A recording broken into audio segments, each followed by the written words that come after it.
Lesson 4, Customer Care and Communication. Again, we're still in the orange section of that manual, and now we're on lap page 9 onwards.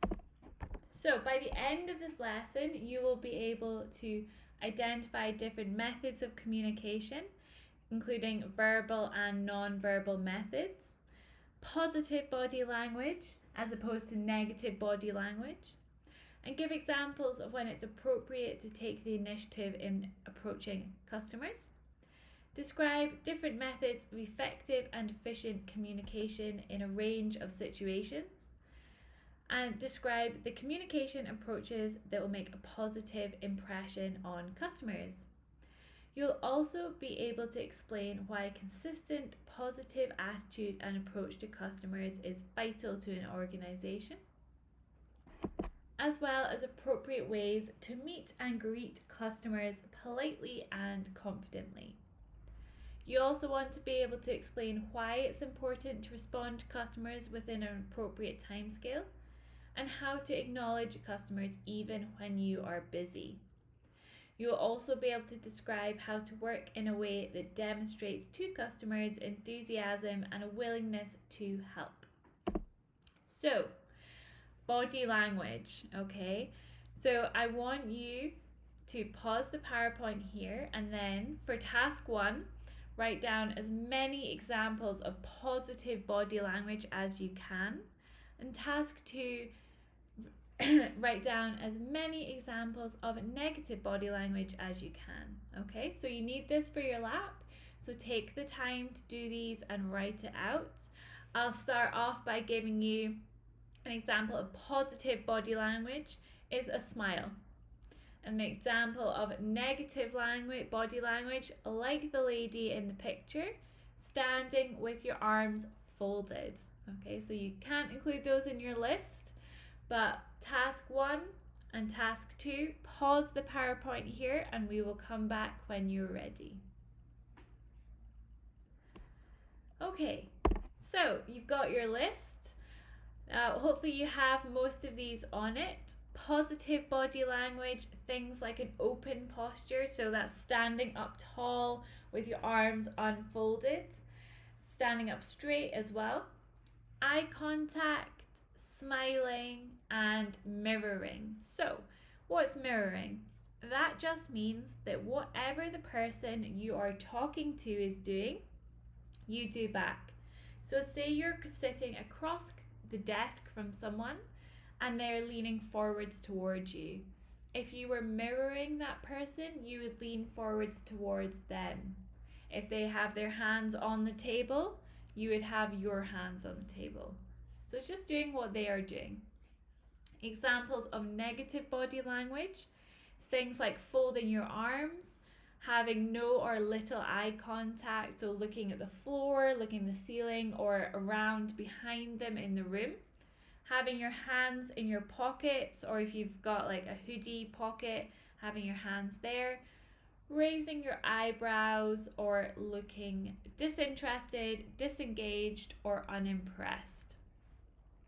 Okay, so active listening. Now this is really important in making your client feel that you are involved in what they're saying. You're listening to them, you're paying them attention, you actually care what they're talking about.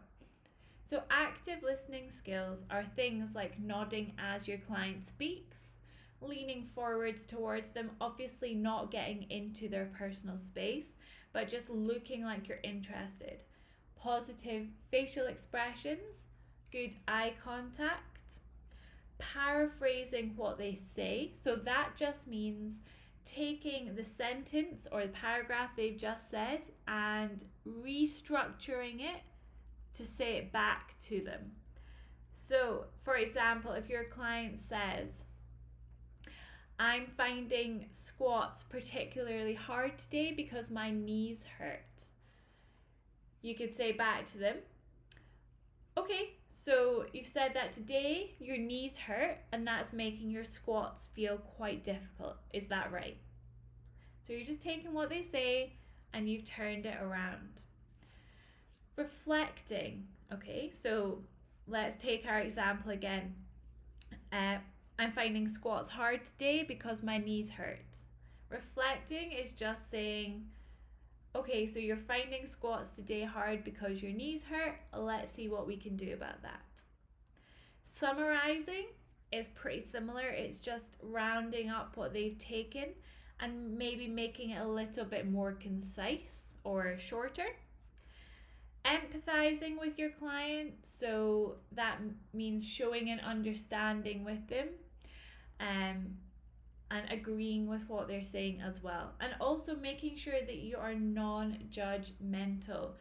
So for example, if your client comes to you and they say, I'm feeling really unhealthy today, I ate 3 pizzas over the weekend, being non-judgmental is helping them work through that and saying, oh, that's okay, don't worry, we all have weekends like that. Sometimes that just happens. Sometimes pizza is really nice, things along those kind of lines. Whereas being judgmental is them coming and saying they had 3 pizzas and you saying, well, that was stupid, what did you do that for, you've ruined all your progress, it'll never be the same again. Those kind of dramatic, judgy things. Okay? So, just by yourself, I want you to research and find 10 different methods of greeting someone from across the world, not including the traditional handshake. Okay, so obviously this might be a little bit different depending on when you're watching this slide, but 10 traditional methods of greeting people from across the world. What is the traditional meet and greet in the UK and how this should be delivered? Now, while you're doing this, I also want you to think of 2 alternative options to the traditional meet and greet in the UK. So if you were to go and meet your client next week, what would be an appropriate way of greeting them and how should you deliver that? Okay, so things are starting to change a little bit. What would be a good and appropriate greeting just now for your client? Okay, so pause the PowerPoint here, and then once you've written that down, come back into it. Okay, so we've talked a bit about identifying different methods of communication. So verbal, non-verbal, so that's things like speaking to your client, asking them questions, asking for feedback. And non-verbal is things like surveys, posters that you make for them, social media posts that you make for them. It's any way of giving and receiving information that is written down. Okay, or you can also use information to look at people. Get information by looking at people. So for example, if someone is doing a squat, what can you tell about their form by looking at that squat? Is it good? Could it be improved? What needs improved? What is good? What are they struggling with? So looking and observing is also a non-verbal method of communication. We've identified positive and negative body language. In regards to when it's appropriate to take the initiative in approaching customers. So that's when you're in the gym, at what point would it be okay to go and approach a customer? If they are in the middle of sprinting on a treadmill, it's maybe not the best time to go and speak to them about how their day is going, because chances are they just want to focus on what they're doing. So if you're approaching someone in the gym, maybe it's when they're coming into the gym or leaving the gym, when they're on a rest period between their exercises. Maybe they're at the water fountain, maybe they're just standing around on their phone, or maybe they are reading a poster on the wall. That would be a great opportunity to go over and check in with them, see how they're doing, and see if there's any ways that you can help them. Again, if your client or if the customer is in the middle of doing a set of barbell squats, probably not the best time to go and chat to them about their day. Okay, so we've talked about different methods of effective and efficient communication.